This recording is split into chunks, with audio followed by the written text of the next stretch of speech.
Only mode. Hello, I want to welcome you to our webinar today, Social Media 101 for Church Leaders. My name is Mike. I'm listed on here as Beacon Hill Webinars, but I do the social media for Beacon Hill. And joining us today is Terrace Crawford. He's the author of Going Social, which you can see here if you've got the webcam view on. Terrace does a lot of work with youth ministry. He's also a social media expert. And a chicken wing connoisseur is what the bio says. Is that right, Terrace? That's right. I like to claim that title too, actually. So, but Terrace is going to be walking through getting started on social media, kind of that social media 101 for church leaders.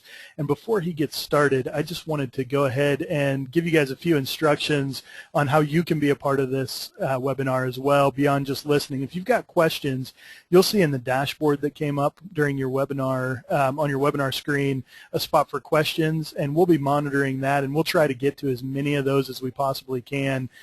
Maybe at times throughout the webinar as Terrace is going through his presentation, and if we've got some time at the end and kind of a Q&A at the end as well. Also, if you want to... Yeah, also, Mike, I'm sorry to interrupt. Also, Sure. Make sure you tweet, if you're on Twitter already, hashtag Going Social. Yeah, absolutely. And so, just like you said, if you don't know what that means to use hashtag Going Social, you're in the right place. Terrace is gonna talk about that. So, but yeah, go ahead and do that, and we'll both be monitoring that as well. And with that, I'm gonna go ahead and throw it over to Terrace so he can go ahead and get started.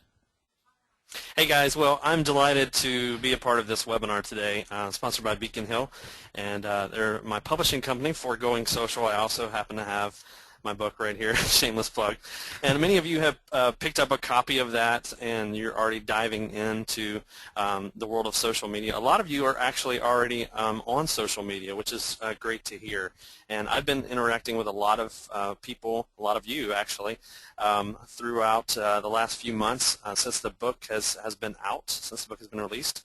And it's been really cool to hear a lot of your questions and to see how you're actually diving into the world of social media. I believe that we truly need to leverage social media for good. I believe that the kingdom is too great, and that really the cause is really too great for us to not be leveraging social media. And that's really the premise of the book. That's why I wrote the book, is because I see so many pastors, so many church leaders that are not leveraging social media. And a lot of you are leading today in the church and the ministry world, and you're doing some things with social media, but it's typically for personal use, whereas some are actually leveraging it for ministry purposes and to connect with others around the world for Christ. And that's really kind of the whole mindset and theory behind Going Social, because we want to further the cause of Christ. We want to reach people and connect with people all over the globe. And one primary tool, one way you can do that is through social media. So with that in mind, we're going to dive right in today, and I'm going to hope to cover a few things today on this broadcast, and that is really talk about some myths, some reasons why people don't engage in social media. Also, we're going to talk about how you get started, and then lastly, I'm going to touch on some keys to growth, some ways that you might engage or leverage social media for the good of your church, your local community, and how it can actually explode and cause the kingdom of Christ to advance. So we're going to look at those things today, but first I want to show a video. So Mike's going to share this video with us. Okay, give me just one moment to get this pulled up here for us. Well, while he's getting that set, don't forget to tweet your questions. You can just use, if you're on Twitter, use the hashtag Going Social, the title of the book, and we'll be monitoring that throughout, or you can use your dashboard right there on GoToMeeting. Thanks for joining us today for the broadcast. Yeah, I see somebody's already gone ahead and tweeted using the hashtag, which is pretty cool, so Awesome. Fun to see that. Yeah.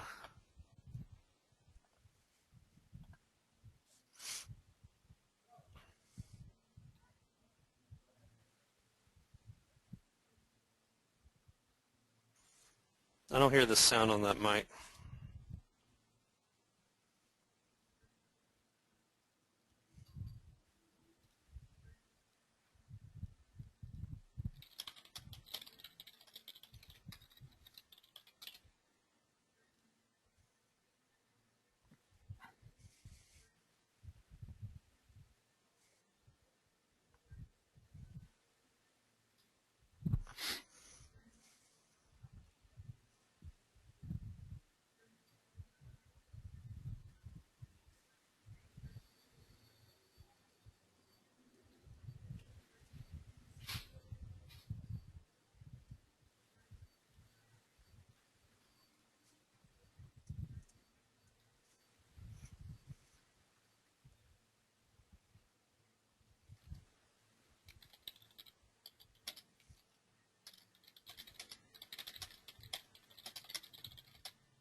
Looks like there's still no sound on here, but at least you're seeing some of the content here.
Okay, that's pretty much the end of the video there. Sorry about the sound. We should be good to go now. Mike, are you still with us? Yeah, I'm here. I apologize for the sound. Didn't get a chance to test that ahead of time there. That's okay. Well, again, glad if you're just joining us. I know I'm seeing people trickle in as this webinar continues. Social Media 101 today, and let me just say a few things right off the bat. Going Social, released back in September with Beacon Hill Press. Very practical guide for church leaders. So if you haven't picked up a copy, we're going to continue to urge you to pick up a copy of that. It's available now in select Christian bookstores and also online in various places such as Amazon and Barnes & Noble. So the book's been out a while, and this is very beginner's level on how you can engage in social media, how you can leverage it for the cause of Christ. And that's really what this whole webinar is about today, is how do we do that? So we're going to talk about some myths of social media today. We're going to talk about how to get started a little bit, and then also kind of round it out with how you can leverage social media for your church growth, and how we can also see kingdom growth. And so with that in mind today, we're not going to be able to cover everything in this short webinar today together. Hopefully there will be future webinars. We hope to be putting together some more great content for you, but there's also ways to connect with me, and I want to be able to offer myself for that purpose as well. If I can be of service to you personally as a leader or your church, please feel free to contact me. Twitter is obviously one easy way to get a hold of me. You can also search me on Facebook and connect with me through my website as well, terrancecrawford.com, and we'll try to give this to you at the end of the webinar today as well. We're also going to give away a copy of Going Social to one lucky attendee today. So if you've registered for the webinar, and obviously all of you who are joining us now have done that, otherwise you wouldn't be joining us. We're going to give you a chance to win a copy of that book. And one additional note, in case we forget to mention it, is at the end of the broadcast we'll also give you information on how you can get a copy of the book at 40% off today, or following the webinar. We'll give you information on that as well. So lots of ways to connect, and I hope that you are at least starting on social media, or have actually entered the world of social media, because it's really important. So we're gonna dive right in, and basically, I'm gonna do some driving today online. We're gonna be able to explore some things online together and see some things. But we also have a PowerPoint that we're gonna run as well. So I'm gonna get off camera here, and you're gonna be able to view this PowerPoint as we talk a little bit about social media. So again, as we go along on the webinar today, if you have questions, you can just tweet those. If you're on Twitter at #GoingSocial, we'll be monitoring that feed. And then, or you can, right there from the GoToMeeting dashboard on your computer, you can ask a question from there as well. So I hope to see many of you on Twitter. It looks like a lot of people are following us using the #GoingSocial and are able to ask questions that way too. So as we jump in, let me just talk about the world of social media. A lot of you guys saw that video on the very front end there, and it kind of gives you an idea of just how incredible social media is. It's the world of social media is huge. In fact, there are hundreds of platforms on social media. A lot of us, when we think social media, we think just about a few. We think about like Facebook, and we think Twitter, and we think YouTube, and a lot of these other communities that are online. And a lot of you are already on those platforms, but there are literally hundreds, and they're developing each and every day for us to be able to use. I don't know if you caught a couple things in the video. There were a lot of bits of information coming at you very quickly. One was that Facebook is the 3rd largest country in the world. I mean, in the world, that should blow your mind right there, and it's growing. People are continuing to log on to platforms such as Facebook and Twitter, and it's continuing to grow day by day. What's interesting about Facebook is the ages of people are actually going up.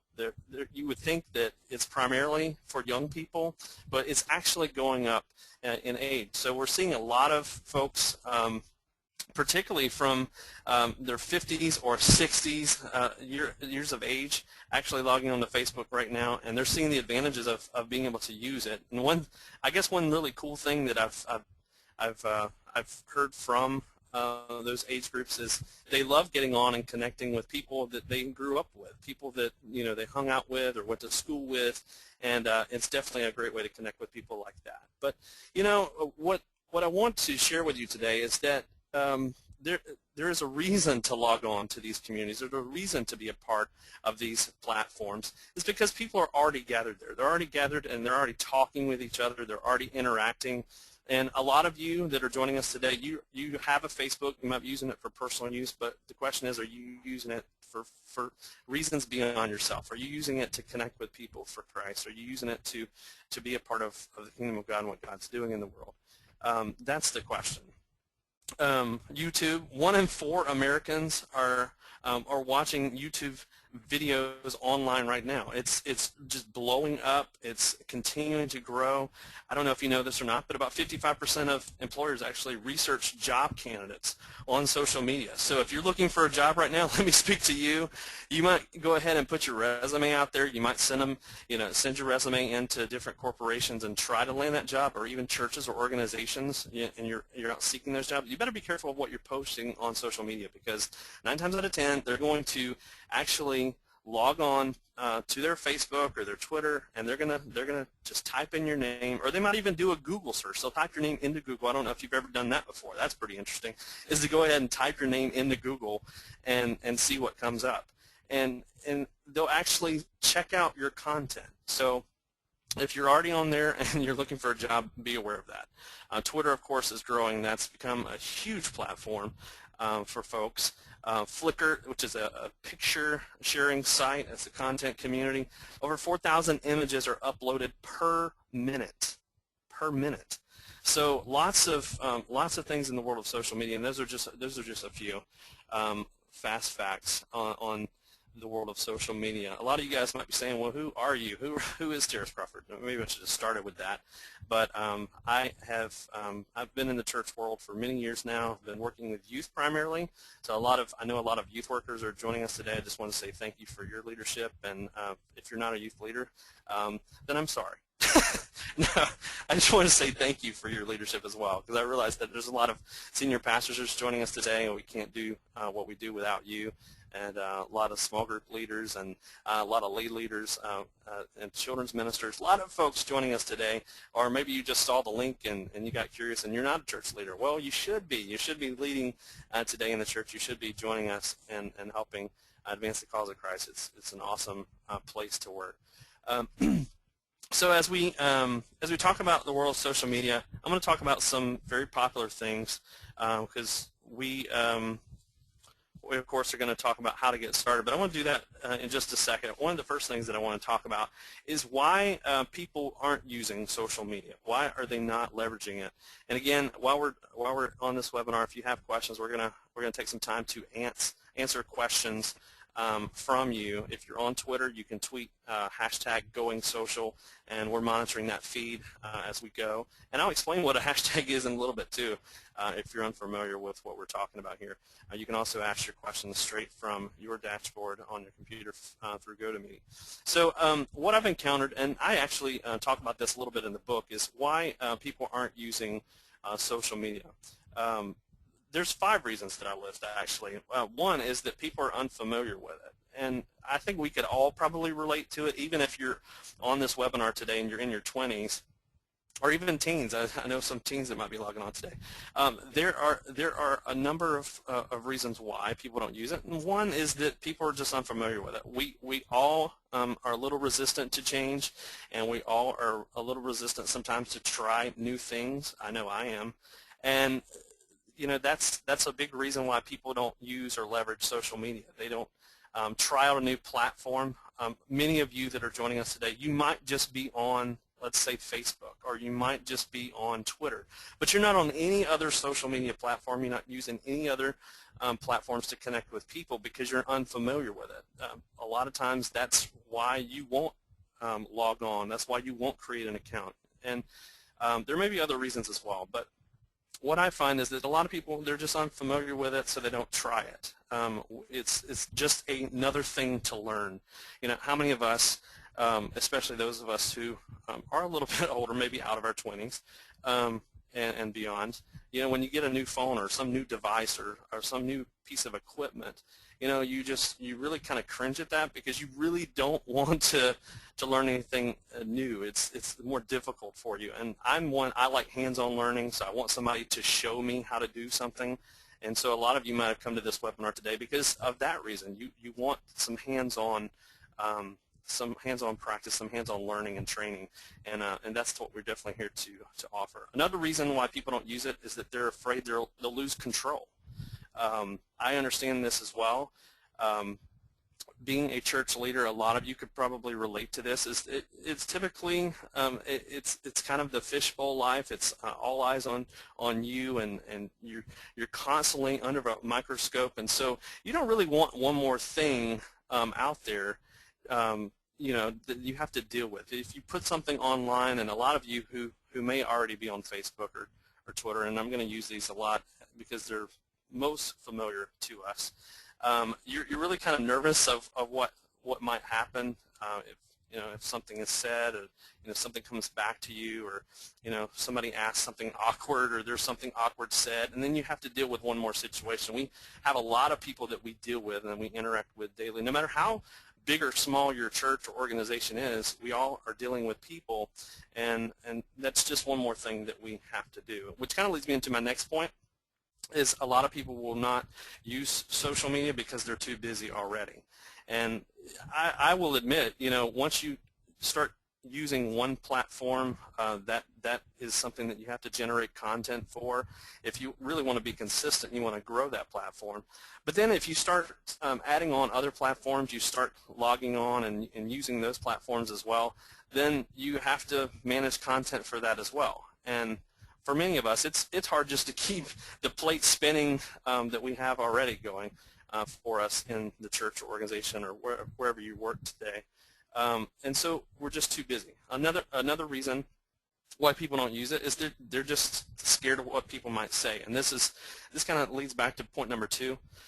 We're kind of scared of what people will say. We're kind of scared of interacting, especially with people that we don't know. And I understand this as well, because quite often I will tweet something or put something on Facebook, and people will begin to comment or mention me or reply back, and then there's a whole dialogue sometimes that has to happen. And the more people that follow you, the bigger your audience is. It does get a little bit out of control. You can't sometimes respond to every person, otherwise you're just going to be sitting on Facebook or Twitter all day, or and you can really get consumed. A lot of you can relate to this just by watching YouTube videos. You go to YouTube and you just begin to search for one specific video that you might be looking for. And you watch that video, and then at the end it offers more selections, more videos that you can watch. And what do? You just sit right there and you start watching all these videos, and you're like, oh, a cat does this, and you get sucked into watching all these kitty videos when you just went to find out better ways to preach a sermon. And it's crazy how easily you can get consumed with that. Another reason, and last one here that I'm going to mention, is that there's too much noise, and a lot of us, that kind of echoes back to these other points, is that there's too much noise, there's too much going on. And I myself, even though I'm a real advocate for social media and I'm on it quite a bit, probably not as much as you think I am, but a lot of folks, they need to step back, they need to pull back, and that's why they are not on it. A lot of folks will also be very conscious of how much they're on it, and I myself have had to step away for a day or two or whatever and just take a break from it, because it does get a little overwhelming. But there are things that you can do, even with Twitter, for example. When you start to build a following on Twitter, you can begin to kind of filter things, and there are platforms that you can use out there, and we can talk about that, or you can connect with me following the webinar and find out more. Again, this is very 101 today. It's not 701, so if you're looking for kind of advanced knowledge of how things are working for you and how to do those things, that you're not going to find that here today. We're going to do very beginner, very elementary kind of things today on the webinar. So a lot of folks, too much noise, and it's just too much for them to handle, and that's the reason why they don't engage in social media. So you might fall into some of those categories, you might relate to a lot of that, and that's definitely understandable. Again, tweet your questions to #GoingSocial if you're on Twitter, or use your dashboard there, or go to meeting and ask your question. We'll be checking those as well. All right, let's talk about Facebook for a moment, because that's definitely one of the most popular platforms on social media that people use. And we're going to start talking about how to get started right now, because I think that one of the keys here is that you should really just start. That's really a kind of a point here that you need to understand, you need to know, is that it is important for you just to start. A lot of you might not be on social media at all, and I understand that, but it's important for you to understand that you need to start. You need to start somewhere. So for you, it might be that you are on Facebook and you're not on any other platform. Well, that's great. It's great for you to be on Facebook. And so I would urge you and encourage you, the social media guy here, I would encourage you to utilize Facebook. Utilize Facebook to its full potential. Just really work hard on that, and use it as much as possible to not just use it for personal use, but look, what ways can you go beyond using it for just personal use and actually use it for the cause of Christ? Let me give you an example. Me working with students, one of the things that I encourage them to do, and I encourage other people that I have around me, is to use it beyond just personal use. Use it to uplift people. Use it to encourage people. You can go and write on someone's wall. You can leave comments of encouragement. You can post scriptures on your timeline. There are lots of ways to use it for the cause of Christ that will inspire others and encourage others. I'm constantly posting scriptures or quotes or things like that because I know how important it is to encourage people and to help people beyond just ourselves. And it really does further the cause of Christ. And it's one way that you can help others as a church leader and build that community around you. Because people are already gathering. They're already gathering in the foyer of your church. Okay, a lot of us, we have foyers in our church, and we think, in terms of that. When people come to our church, they kind of gather in the foyer, they talk, and they hang out. Well, the same thing is true online. People are gathering together on Facebook and on Twitter, and there's communities that are built. In fact, we're going to talk about this in a moment here. Folks actually create groups and pages and things like that on Facebook, and that's places to gather. That's really the modern day foyer, but it's online. So I read something earlier today. I was reading a quote, and it was just talking about how I've lost my train of thought here. That what was it? Anyway, we were talking about I remember now. It's life online. It's life online, and that really is true of social media. Is that it is life online, and so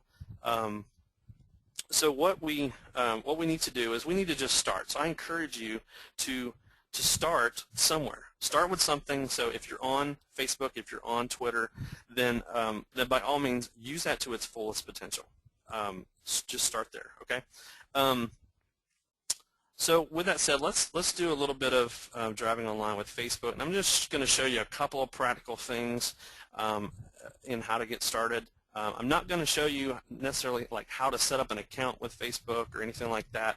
A lot of you you're already beyond that. You may have already, and I'm going to assume that most of you listening today are probably on Facebook. If you're not, I actually go through those steps in my book, Going Social, and so I encourage you to pick up a copy because I do walk you through actually a lot of the steps in creating an account. A lot of you might say, well, I don't need the book for that purpose. Well, there is a lot of intuitiveness about it, and Facebook will walk you through those steps. But if you want something in writing, then I definitely cover that in the book.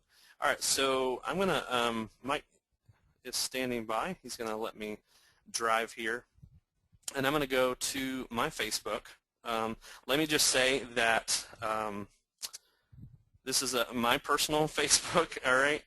And I do have a lot of people that I follow or that follow me, and they might post something inappropriate. I'll just put that out there. So I apologize if that happens. The point is connecting with others, right? And a lot of times we don't have control over what they post.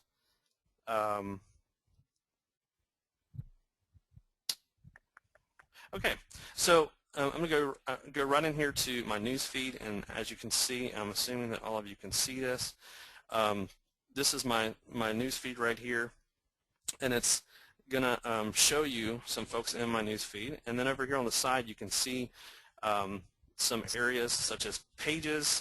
If you're looking at my cursor here, then you also have groups. One thing I want to talk about real quick is the events area. I'm going to click on events.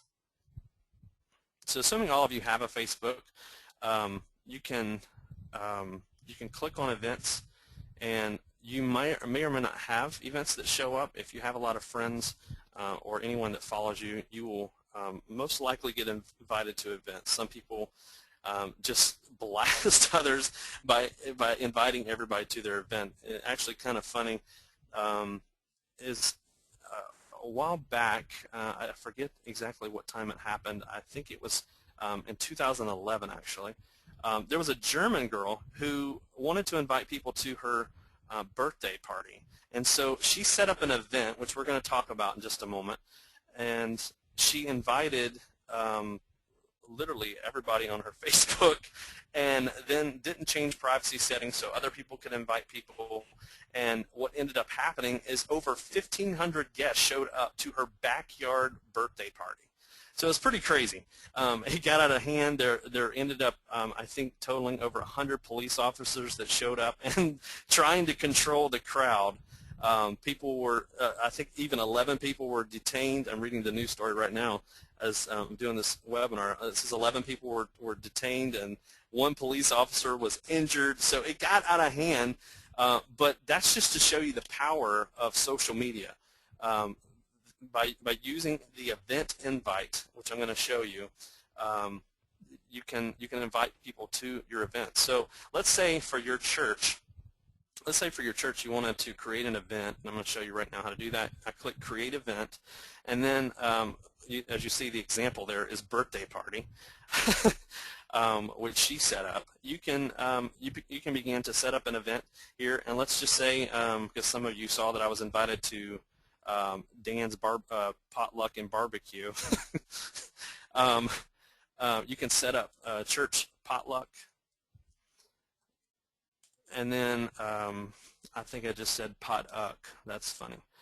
Church potluck, and then you can begin to type in the details, and let's say bring a side dish this Sunday.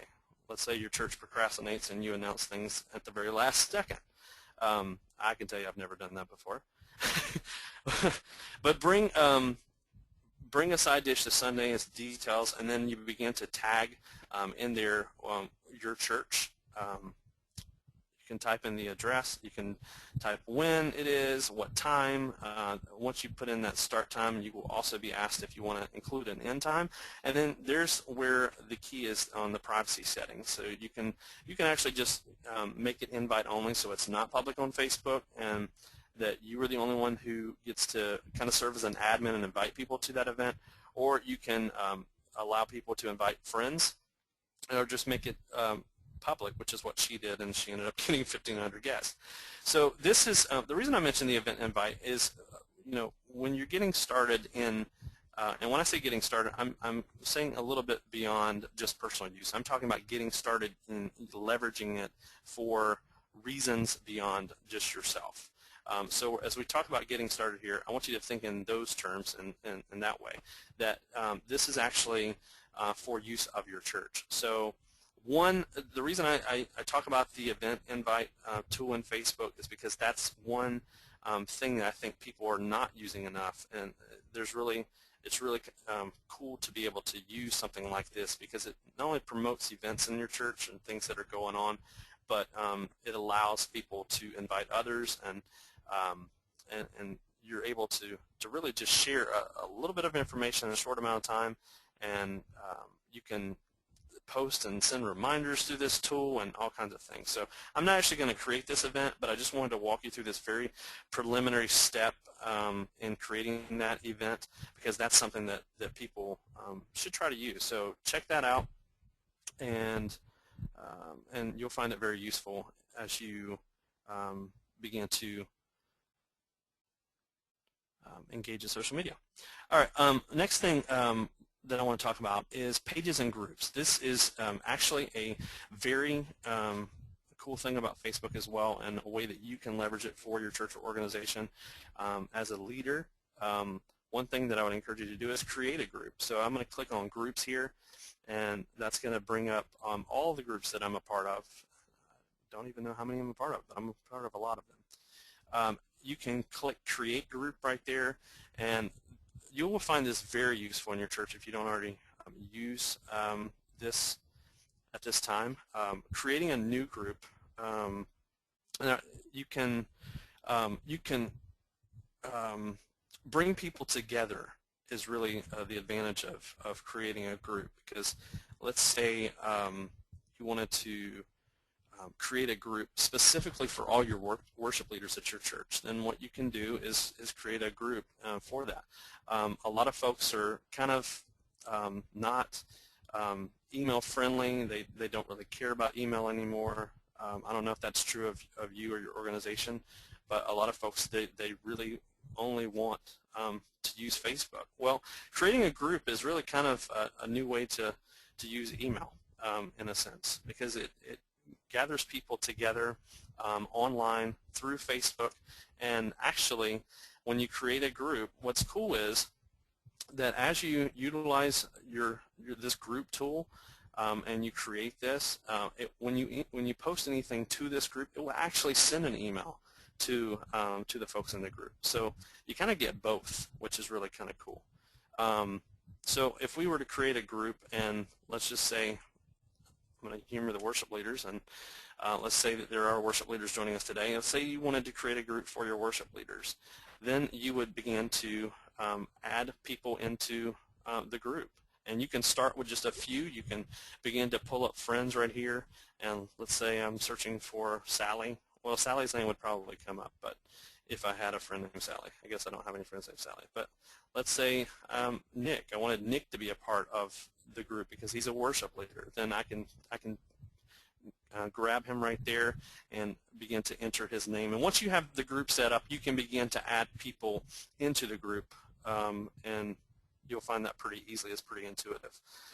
Again, while we're rolling here, we're monitoring the feed, so if you have questions, hashtag Going Social if you're on Twitter, and we're watching that. From there, you have to determine right up front what your privacy setting is. So if you want your group to be open to anyone who's in the group, so they can see it, but not only see it, they can also post in the group, then you want to create an open group, and you just click on that. If you want the group completely closed, so that people online can not necessarily see the post, but they can see who's in it, then that's what you want to click there. And then I think one really cool option is to have a secret group, and that's where only members who are in the group actually see what's in it, and they can only those members can see the post. One advantage of having this, I think, and we utilize this in our ministry, is we have sometimes we'll have like for example, a prayer group, or if you're a small group leader and you're joining us today, then you might want to take advantage of this as well, because there's a lot of things that are shared in small group, and you wouldn't want that shared outside. Confidentiality is a really key point for small groups, and so you would create a secret group just for the members of that group, and you're able to share prayer requests, you're able to share freely, even announcements and things of that nature, and kind of keep it there. Now, I would say to you, for those of you who maybe work with students, or I'll just give that as an example. If you work with students and you create a secret group, then you obviously want to have people who are moderating that as well. But I'm a big advocate in letting students lead and letting them drive. So I would, and when I say drive, I mean drive online groups and social media platforms. Let them operate, let them take control, but you still need to mediate and you still need to moderate as a part of that. So that's how you begin to set up a group there. We're not actually going to go any further on that, but just to show you how that works. Again, one advantage I like about groups versus pages, which we're going to talk about in just a second, is that groups actually allow for the email to be sent as well. So not only are they going to get that notification, they're going to see that in their news feed on Facebook. It's going to give them a notification that you've posted something in their group. But it's also going to send them an email with the message itself. So if they utilize email, then that's good. They'll enjoy that most likely. Pages is another example. I'm going to click on Pages here. If you see me do that, that's something that you can do as well. There you see a lot of the pages that I'm a part of, and let's just go ahead and click on Create a Page. And from there, one really cool thing is that you can begin to set up a page for your, let's say, your church. I'm going to go ahead and click on Company Organization here, and then choose a category.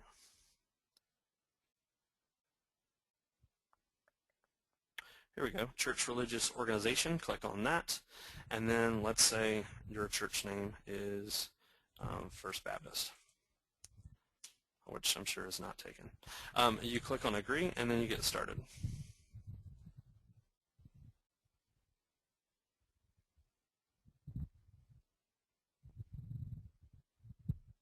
takes you to the next step. You started to set up First Baptist, and you begin to type a description about your page.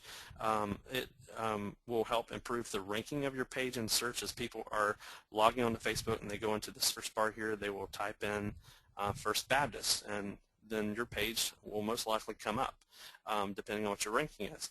And people will be able to find you that way.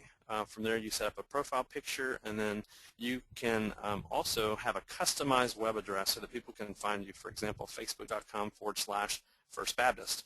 And they'll be able to find you pretty easily through that, depending on how many subscribers you have. It used to be 25. I'm not sure if it's still 25 that you have to have people who like your page. But Pages is actually a really cool way to gather people online, and they can find you pretty easily if you have that customized web address. So once you have a page set up, you can also post to that page just as if you do a group.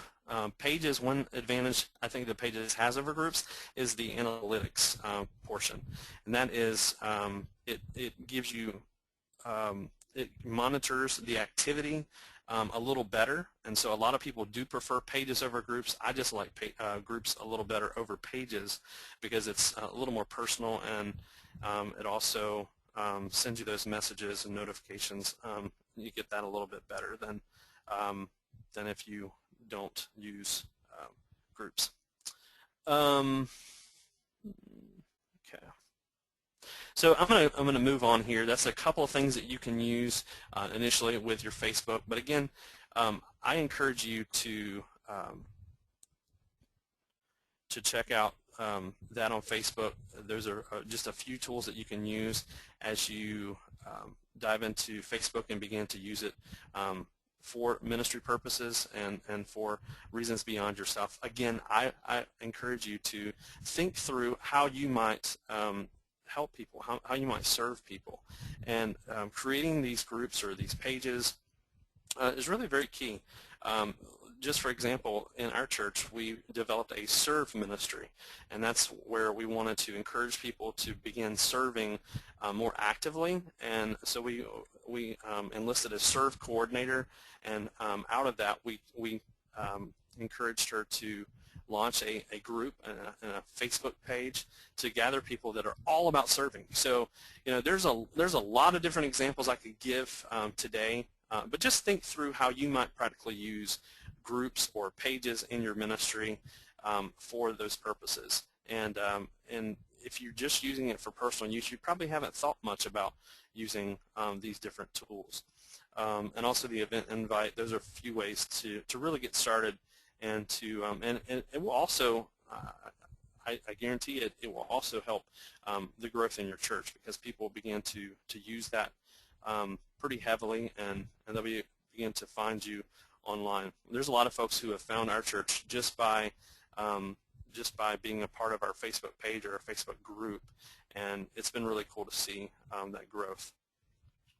Okay, let's talk about Twitter. That's something that, and Mike, you can drive us on the PowerPoint.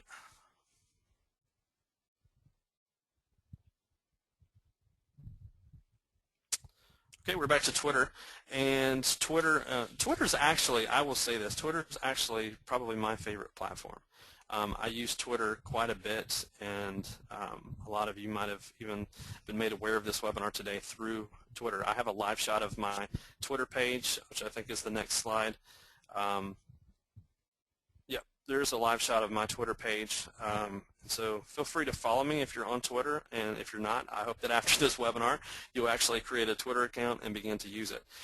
Twitter obviously can be used for ministry purposes, and so what's really cool about all of these things, including Facebook and other platforms, is that you can create multiple accounts. Now, a lot of people do create multiple Twitter accounts, and so you could have one, think through this. You could actually have one for your youth ministry, you could have one for your worship ministry, you could have one for your serve ministry, women's ministry, whatever. A lot of advantages there to having different Twitter accounts. Let me make mention of this is that when you begin to create multiple accounts, what you want to do is that you want to constantly link those to each other. And what I mean by that is, used to be, years ago, although some of you might be in a church right now that still does this, the Sunday bulletin or program was really the main mode of communication. It was the main communication tool for your church. And outside of that, there wasn't really any communication or information being communicated any other way. But with social media, folks are posting on blogs and Facebook and Twitter and YouTube and all these different platforms, and they're advertising that church potluck for this Sunday, and doing it through those different platforms. So it's being communicated in multiple different ways through a variety of different tools, which is great. But you want to also kind of link back to the same place. So let's say you have let's say you decide that you want to communicate about a new series that's launching this Sunday on your blog, on your church blog. You have created a church blog, so you post about that on your blog, and you advertise that new teaching series that you're going to start this weekend or in a few weeks. So from that, after you create that blog post to advertise that new series, then you can go to Facebook and you can also post about that new series. But what I would encourage you to do is to make mention of the new series and then post a link to that blog post on your Facebook page. Same would be true of Twitter. Go to Twitter, post about that new teaching series, but then include a link that links back to that blog post where you talk about that new teaching series. If you create a YouTube video and you talk about, you have maybe you're the pastor, you're talking about the new teaching series that's coming up, you're all excited about it, make sure you talk about the blog post, or even include links in that video, or even in the description of the video, link back to that blog post. And so you're constantly feeding people back to a central location where content is being communicated or information is being communicated. Now, for some of you, it might not be a blog post; it might be actually your website. That's cool as well. I would encourage you, constantly link back to your website. You drive traffic there because that's a central location. It's kind of a home base, and a website is a great place to point people to, especially if you have one that stays up to date and you're constantly feeding people information through your website. It's a great place because they can learn all about your church or organization or corporation when they visit your website. One thing I will say is the content needs to be fresh, and it's very difficult to keep things up to date. Your church might be one right now that you have trouble keeping content fresh on your church website or organization website. One thing that's really cool to see is that churches and organizations now are actually hiring content creators. They're hiring people expressly to create content because it's that important. There is nothing more frustrating, and I'll say it myself because I've actually managed things like that in days and years gone by, where things were out of date, and it's very easy to sometimes have a page on your website or a link that's dead or something like that, and it's just completely dated. And I visited a site the other day, and the last post on their site was 2009, and I'm thinking, man, it's 2013. What happened? Did you just die? Like, where's the life?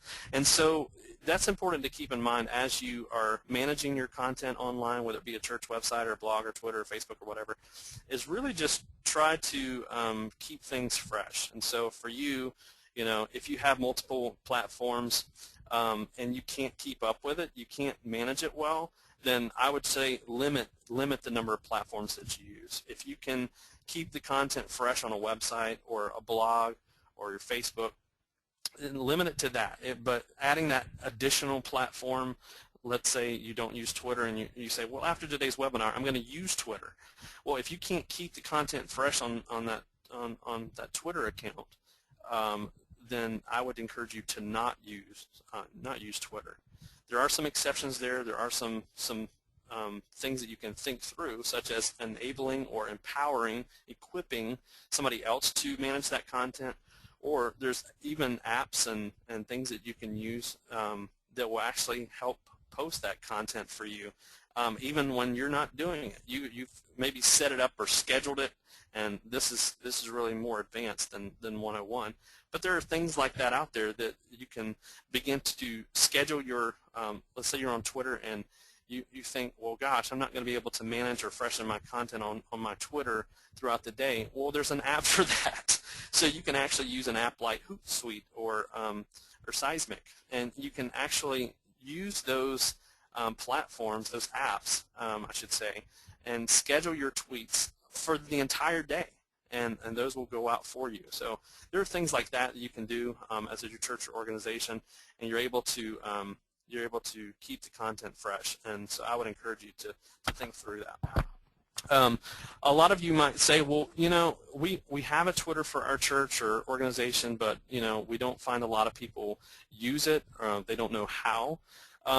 Then begin to explain to people how to use it. There's one of the cool things I like that I did with my book is that in the very back I tell 20 stories. I give 20 examples and highlight 20 leaders / churches, organizations who are using social media pretty well and doing some unique things with it. One story that I tell is John Boyles out of Michigan. His church had a Twitter Sunday. It was really cool. They put up projection screens all over the auditorium, and they began to talk about Twitter and how you can use Twitter. They showed people how to log on, how to follow them, and then they began to use a hashtag, and so people could follow the conversation even easier.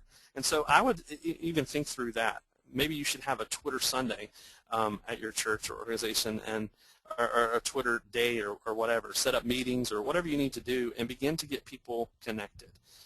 Because they are connecting online. It's just a matter of you leveraging that keyword, leveraging that for good and for the cause of Christ.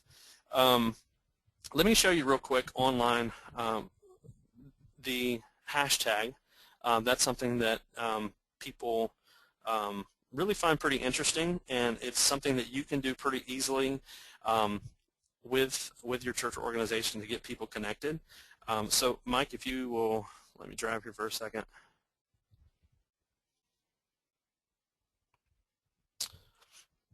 We're going to go to Twitter. Let's see. Okay, and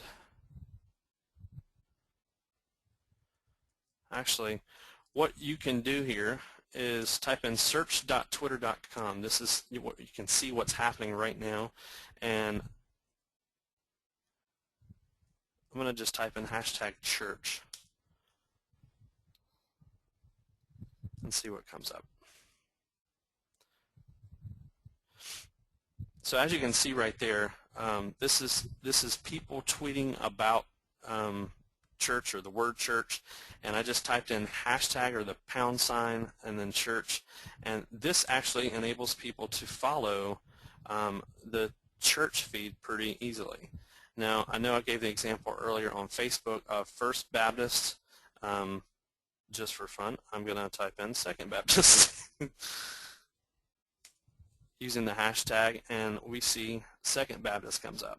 And so you can see anybody who tweets, and they're tweeting about Second Baptist, they tweet the # or hashtag and Second Baptist, and it brings up, it aggregates this feed so that you can see what's going on. Again, this is live, so tweets are constantly coming in for people that are using that hashtag, and you can see in real time what's being communicated. So, so again, if you have a Twitter Sunday, or you're sharing with your people about Twitter, and you want to really get the conversation going and have them communicating it, we do this in our church, is with any new series, create a hashtag. Just like we did here with Second Baptist, and tell them to tweet. If they're using Twitter, tell them to use that hashtag. What's really cool is that Facebook has now integrated that in its settings. So you can use hashtags on Facebook now. So with any person that posts on their timeline, if they include a hashtag and whatever you've set up about that new series or your church or whatever you're communicating, you can follow the information on Facebook as well. And what I mean by that is anybody that clicks on this, it brings up the feed. So if you were to just see this one tweet here in your feed on Twitter, and then you were to click on this, it would bring up the entire feed, and you'll see all the communication about that particular topic. So that's what's cool about using it for a teaching series or something. People are able to follow the conversation about that teaching series, or your church name, or what have you, just by using that. So that's one really cool thing about Twitter, and you can, I would say, make it personal, continue to communicate with your people. I manage the accounts for our ministry, and anytime anybody tweets something using the hashtag that we've given them, or they mention us, then I will typically retweet that information, because that's continuing to make it personal, and you're actually engaging with the community that's around you. So think through that. Also, YouTube, of course, is something really big, a really big platform. I'm not going to say too much about YouTube today.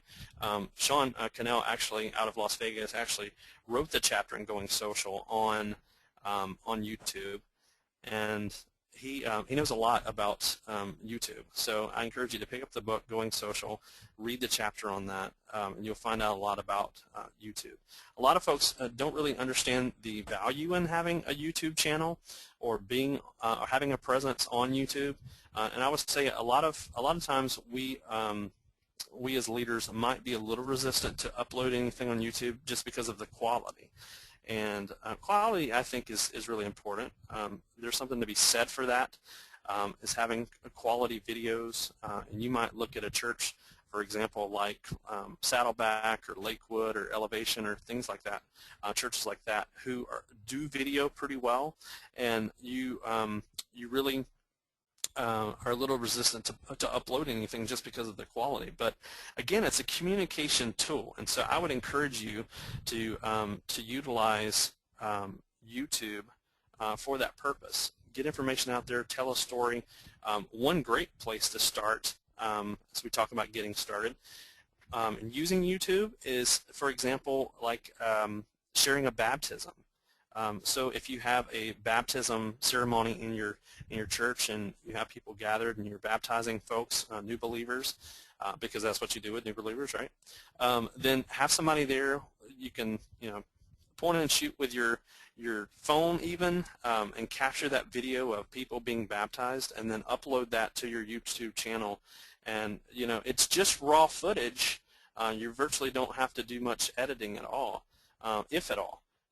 And there's even apps now that will allow you to edit video even from your phone, which is really cool. So I would encourage you to even think through that. Just a live shot of footage of a baptism or something really cool that's happening in the life of your church. Upload that, and that's something that's really cool that people want to see. And believe me when I say this, for those folks that are being baptized, or it's a special day in their life, don't you think they're going to share that video with friends and family members and all? So then you have, what you have in your hands there is you have a really, in a sense, a marketing tool for your church, because people are beginning to share this video with others, and they're saying, hey, this is my church, this is where I got baptized, this is something special that happened in my life, and they're beginning to share that with their family, their friends. They put it on Facebook or their Twitter, and then it just begins to go viral, which is really cool. So something to think about there. Just because you might not have an entire production team or media team at your church, no excuse there. You can upload video right there of a baptism or something really cool that's happening in your church or organization, and you just upload it, and then boom, you're going viral, which is really cool. And one other platform I wanted to talk about today, again, we're not able to cover all platforms, but just a few of the basic ones, is blogs. I want to talk about that for a moment. And for these platforms that I'm sharing with you today, those are outlined really step by step, and some practical ways to use them in Going Social. We're going to get to questions in just a few moments. So again, we're monitoring that. If you're on Twitter, hashtag Going Social is the one you should use. And then we also are allowing you to send in questions from the dashboard and right there from GoToMeeting. And my friend Mike in Kansas City is checking those out. So blogs. It's pretty easy to get started with blogs. I would say there's some things that prevent people from using blogs. One primarily is that there are a lot of platforms, blogging platforms that, and Mike, we can go back to the PowerPoint here. There's a lot of platforms that that are not for free. For example, WordPress is probably the most familiar blogging platform, and that does incur some cost to set that up for hosting and space. So a lot of folks might not begin using blogs for that reason. Well, there's a lot of free blogs out there as well on platforms that you could use. For example, I started my blog on Blogspot, which is Blogger. It actually is now owned by Google, and I'm hoping that they're going to do some more stuff with that because it's still pretty dated. But now that they've bought it out, I'm hoping that they're going to update that. That's actually one reason why I moved away from Blogger, Blogspot, because it was still so dated, and WordPress is really a better use of your time. So there's really no excuses, is my point in offering that. Is you can start at a place for free, and it's pretty user-friendly if you start a blog on blogspot.com or blogger.com, and you can set things up there. I have a live shot of my current blog, which is next slide, Mike, and it's terrencrawford.com/blog, and you can see my latest post there, which talks about this webinar today that we have, Social Media 101, and that's a great place to connect with me too. So if you and I have never communicated, then make sure you connect with me following the webinar through that site. And by all means, please subscribe as well. That's another thing there that I would encourage you to do, is subscribe to my blog. I'd love for you to follow the feed, and I post things there periodically on social media, and also very relevant, of course, for youth ministry, as that's primarily the world that I operate in as well. You might also have a blog personally, but we're talking today about leveraging it even beyond yourself for ministry purposes. So I would encourage you to start a blog for whatever groups you have in your church. You might start a youth ministry blog. A lot of ministries have parent ministry blogs. You might have a children's ministry blog. You might have a leaders blog. You could start a techie blog or a geek blog. There's a lot of different blogs that you can have as a part of your ministry, and again, it just furthers the kingdom through this one platform. So just get started there. Again, it's there's no excuse. There's really no set price for blogs. There's different platforms that cost different things, but if you're looking for something that's just absolutely free, because I realize there's a lot of churches and organizations that are really strapped for finances, go to some place free like Blogger or Blogspot and start there. And again, you can customize it pretty easily. It's pretty intuitive, user-friendly, and you can start there and create a blog, and then boom, you're done. You might say, well, I'm just really not an expert on this, or I'm not able to manage it. Look around in your church. That's one thing that I would say churches across the board are pretty bad about, is not knowing who's sitting in the audience, not knowing your audience. There's a lot of folks with a lot of talent, a lot of abilities that are sitting in your congregation today who have the skills, who have the talents, and you just don't know it. For example, when we launched one of our first blogs at our church, I'll never forget that this lady came up to me and she talked to me afterwards, and she said, "Oh, how long have you been blogging?" And I began to tell her how long I had been blogging personally. And again, we had just begun to set up our ministry blogs. And I said, "Well, are you blogging?" And she said, "Absolutely." And so she told me her blogging URL, the place where her blog is online, and I connected with her through her blog. And gosh, she had a mommy blog. Now, mommy blogs are pretty well known. There's a lot of moms who blog from home. That's something that they do, and they post pictures of their kids, and write different posts about raising their kids and training their kids. And she had a really, really super popular mommy blog, had hundreds and hundreds of followers. In fact, I didn't tell her at the time, but she had more followers than I did at the time, which kind of just blew me away because I'd been blogging for so long. And she gave stuff away on her blog, and all that to say, this person was sitting in our audience, and I had no clue.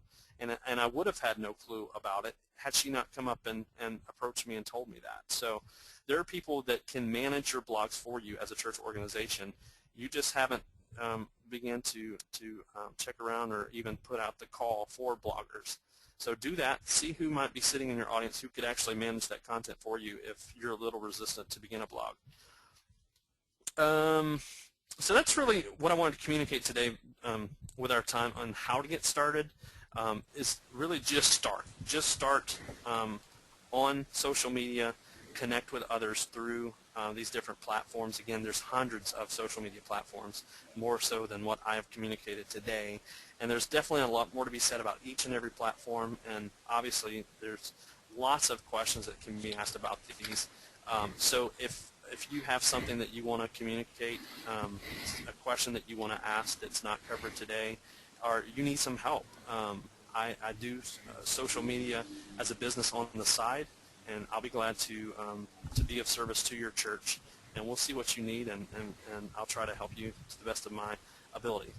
Make sure you also pick up a copy of Going Social, which is available now if you don't win the free copy today. And again, we're going to give you information on how you can get Going Social today at 40% off just by being a part of this webinar.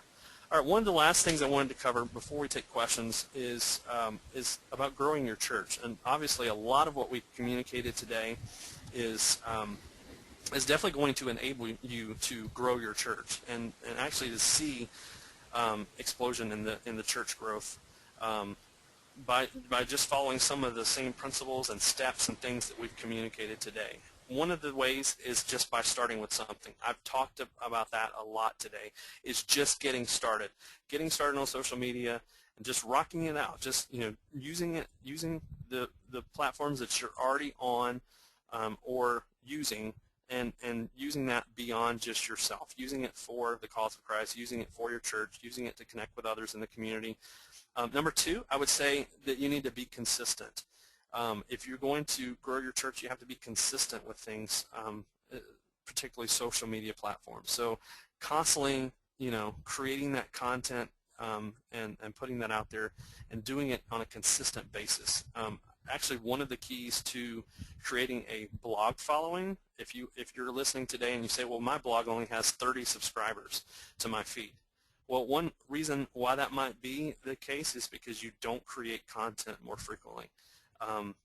You have to actually, I tell people that content plus consistency equals readership. So if you're creating content and you're being consistent in creating that content and sharing it, that's going to equal readership. So more people will follow your blog if you follow these steps. So the same that is true for you as a personal blogger is true also as a leader of a church. So if you have a church blog or a platform that you're using for social media and you're wondering why you don't have more followers or you really want more followers, is to be consistent in posting that content and then just having great content. Number three, it kind of leads to my next point, is developing great content. You want to be helpful to people. You want to be able to enrich their lives with the stuff that you post. And there's a lot of reasons. A lot of times when I will log on to Facebook or Twitter and I just quickly tune out because there's so much garbage being shared on those platforms. Even today, as I logged in just before the webinar, I pulled up my Facebook page. There was someone that had a post there and was just sharing a bunch of trash. And there's a lot of things being shared out there that God love them. They don't know any better. They're not further along with their relationship with Christ, or they're having issues, and they just began to spew things online. Actually, kind of funny as I'm talking about this, I was watching a video earlier today before the webinar, apparently Pat Robertson is now in the news because he mentioned that Facebook should have a vomit button. He was asked a question about people posting certain content online, and he said that instead of a like button, we should have a vomit button. So you'll probably see that in the news. It's beginning to spread.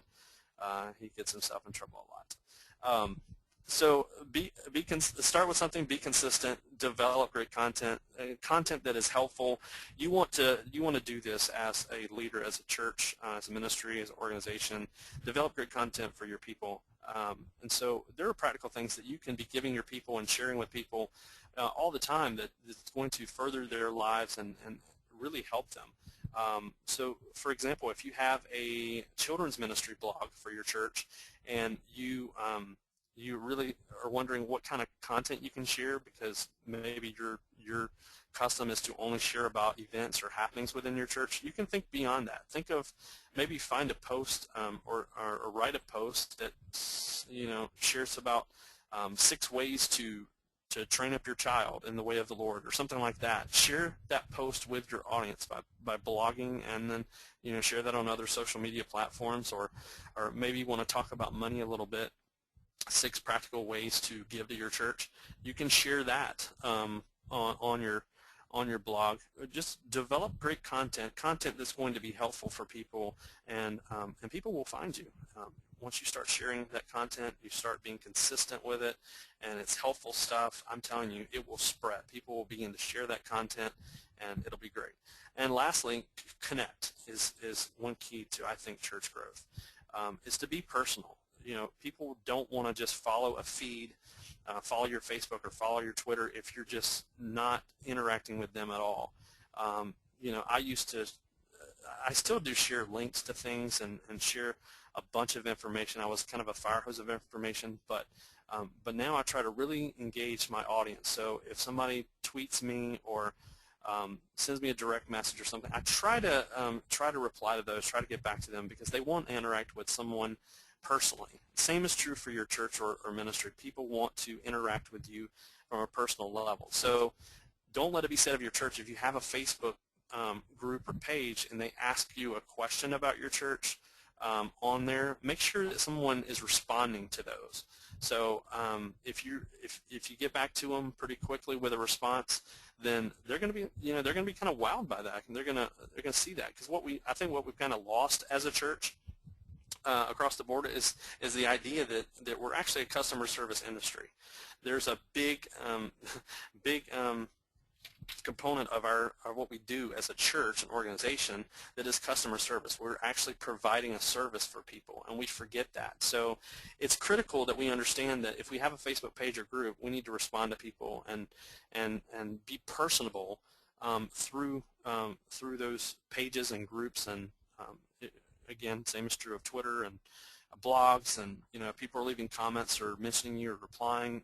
Interact with those people, because that's really what hooks them. That's really what they want, is they want to connect with you.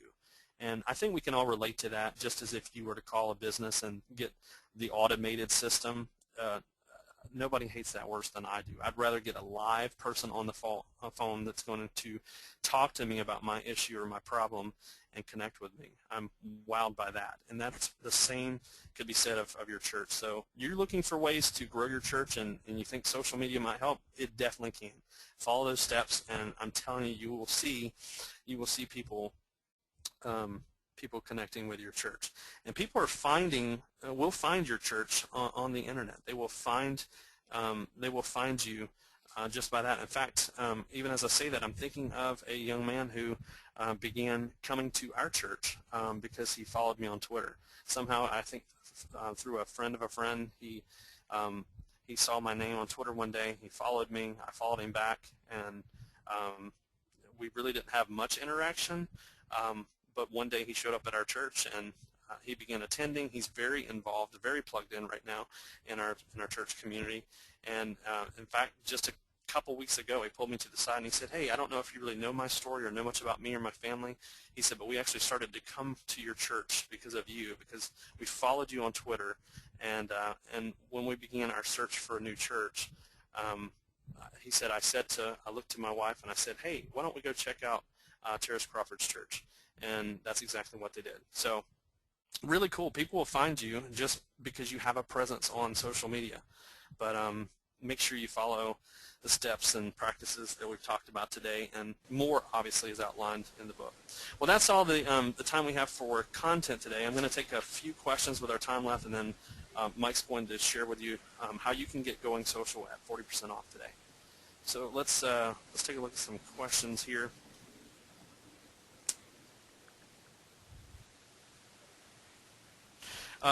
Angelina Jones tweeted a question in earlier that said, could you please explain the other Twitter abbreviations such as RT, which is retweet, and the @ symbol? Angelina, thanks for listening in today and joining us on the webinar. One thing that I do cover in the book is that subject. And I definitely talk about more than just these two, but on Twitter, the @ sign that is used when people are mentioning you. So it kind of tags, is used as a tag. The same is true on Facebook as well. If you're more familiar with Facebook, when you want to tag someone in a post or a comment, you actually Facebook's even more intuitive now. You can typically just start typing a person's name and it will automatically tag them in that post. But prior to some of the recent updates on Facebook, you would have to actually type that @ symbol and then their name, and it would tag them. On Twitter, when you want to mention someone or tag someone in a tweet, then you have to do that. So for example, if you guys were to say something about the webinar today and you wanted me to see it, you would have to, in your tweet, type in the @ symbol and then my name, Terrace Crawford. Make sure you spell it correctly, and then I will get that tweet and I will see it. It will show up in my mentions. The RT is just an abbreviation for retweet, and that's when you like someone's content, you can retweet their content, and so RT just stands for retweet. So hope that answers your question. Again, there's many more, but that's something that people enjoy using as abbreviations, especially in our tech-savvy generation. Bo Coffrin, thanks for joining us today on the webinar. He asked the question, are there optimal times to post on Facebook and Twitter, or is it based largely on your context? You know, I'm not really sure about Facebook. I will say that for Twitter, there are some peak times. I would assume that the same is probably true for Facebook as far as the times. On Twitter, the peak times typically are around, and I'm going to use Eastern time because I'm outside of Virginia Beach on the East Coast here. Twitter peak time is around 11 a.m. and following a little bit beyond that, so I would say 11 to noon, 11 to 1 is peak time, and then also from 3 to 5. That's what I have found to be a peak time for me personally, and I would say the same is probably true on Facebook. So there may be some late research on that, but most of the research that I have seen has been pretty consistent on optimal times that you post. But great question. Great question. Sam, who tweeted a question earlier, asked, what should your updates or post entail? Should you just post about events or inspirational messages? Sam, I would say that you should post what you want to post about, but I would say post something that's going to be of interest to people. So if I'm assuming you're a church leader, if you're going to post on a social media platform, you would want to post about events that your church is having or your organization, services that you guys offer. You can definitely post inspirational messages, scriptures, devotions, things of that nature that are going to help people. So I would say anything that's going to be of interest to the people that you're serving, because again, kind of goes back to the customer service aspect of things. You're providing a service as a church or organization. So what do your people need to hear? What would they benefit from? and how can you further the cause of Christ? Those are kind of questions that you need to be asking as you're moderating and managing these accounts. Let me see if we have any more questions.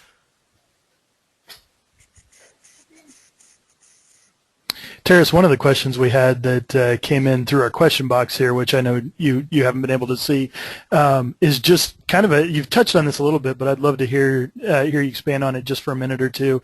Yeah. And that is just, how do you get people to visit the Facebook page? How do you get them to follow? Well, I think that, again, I covered a couple of these steps, are important key principles, and is sharing good content. That will, of course, get people to follow you or subscribe to you. For example, with a blog, I mentioned that content plus consistency equals readership. That's how you get people to follow your blog. If you're constantly putting out great content, and you're consistent with it, then people will follow you, because people who will read my blog appreciate my content, and they'll begin to share a link to that content with others on social media. They'll begin to tell other people about it. They'll begin to link to it, and that's how you pick up some followers. Same would be true on Facebook or Twitter. As people see things on Twitter that they like, they'll favorite it, they'll retweet it, and they'll begin to share it with their audience, and other platforms as well. I work pretty much the same way. But that's how you begin to grow, is being personal, engaging with folks and who are following you already. I would say additionally for you who have blogs is interacting with that audience. And I talked about making sure that you're commenting, you're replying, you're interacting with that audience. So if someone leaves a comment on your blog post, then by all means reply to them in the comments. Same would be true on Facebook or Twitter. Make sure you're engaging with those people. Give them a reason to stay faithful to follow you. Cool. Well, Terrace, I think it's probably about time for us to wrap up here. Yeah. Thank you very much for all that you shared. This great stuff. I do this for a living too, and man, I'm learning stuff. So it's really cool. I appreciate having you here. I'm learning daily too. Yes, absolutely. Do you want to give away that copy of the book that you talked about? And so while you were presenting, I did one of my favorite little contest things where I just ran a random number generator with everybody's names in it. So picked randomly. The winner of the book is Paul Martinez. And so, Paul, I have I have your email address here from when you registered. So I'll shoot you an email to get your address, and we'll get this book sent out to you. Also, hey, congratulations, Paul. Yes. Also, Terrace mentioned that you're going to be able to get the book for 40% off, and the way that's going to happen is very shortly you're going to get an email. Everybody who was who did attend the webinar is going to get an email with a link in it to a survey. It's just a survey asking you what you thought of the webinar and what you might like to hear us cover in future webinars, that sort of a thing. If you go through and complete that survey, at the very end there will be a link to buy the book along with a code at the end of that survey. It's just a 4-letter code that you put in, and you'll be able to order Going Social from beaconhillbooks.com for 40% off. All right, so everybody, if you want to grab a copy of the book at really 40% savings, that's an incredible deal, then make sure you take that survey, and we'd greatly appreciate your feedback. I would also love, if you're on Twitter, just send me a comment. Twitter is one of my favorite platforms to use. Drop me a mention on there, and let me know your thoughts about today's webinar, and I'd love to follow you as well. So for anyone that follows me right away, I'm going to follow you back. Thanks again for joining me for this webinar. I want to give a shout out and a big thank you to Mike and all the folks at Beacon Hill for helping put this webinar together and sponsor it today. And again, feel free to contact me through Twitter, through the blog. There's also links to my email.